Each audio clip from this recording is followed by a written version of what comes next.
Police say a reckless driver without a license will face charges after striking and killing a child who was riding his bike.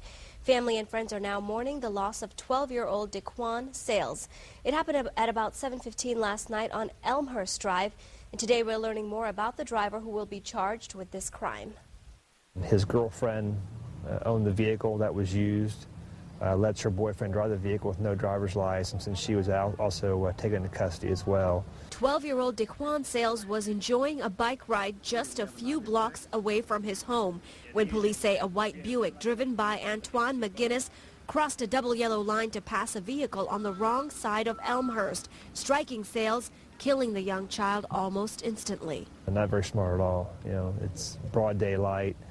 In an area with a bunch of houses and kids, driving a high rate of speed, wrong side of the road, and cost a boy's life.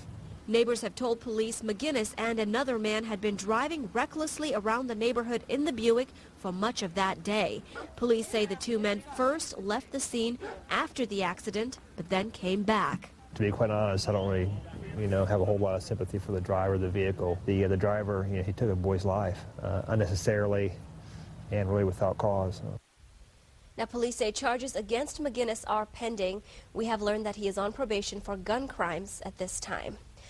A toddler is dead after being found face down in a creek. It happened on his grandfather's farm in Preble County last night. Officials rushed to the scene after the toddler had not been seen or heard of for 2 hours. After searching for nearly an hour, rescuers found the boy in the creek, unconscious and not breathing. I mean, a 2-year-old back in the area that you see behind me and unaccounted for 2 hours. A lot of wooded area around here, and it's just, you've got to watch your children. I think he had some conversation with them on, have you seen your brother? Autopsy results confirming the cause of death are expected to be released tomorrow. Sheriff's officials say they will likely meet with prosecutors to see if any charges should be filed in the death. A Crime Stoppers alert after a man is shot near young children. The gunfire rang out in the 600 block of Osmond Avenue around 10 last night. Officials say the 18-year-old victim was playing cards out on the front porch near several children when he was shot. The suspect was actually walking by and fired the shot at our victim, but as you can see from this lady's house here, there's actually numerous shots that were fired.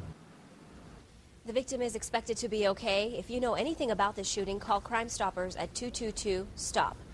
We have a construction alert to pass along this evening if you're traveling along Interstate 70. The westbound lane of I-70 between the Great Miami River and North Dixie Drive will have one lane closed. And that closure is in effect from 8 p.m. until 6 a.m., so make sure you give yourself extra time if you travel that route. The construction is expected to continue through Tuesday.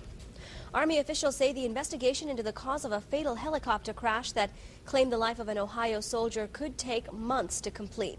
Officials say 29-year-old Chief Warrant Officer Stanley Blaine Hefner of Hubbard was killed when he and another soldier crashed onto the landing strip at a Hawaii base on May 27th.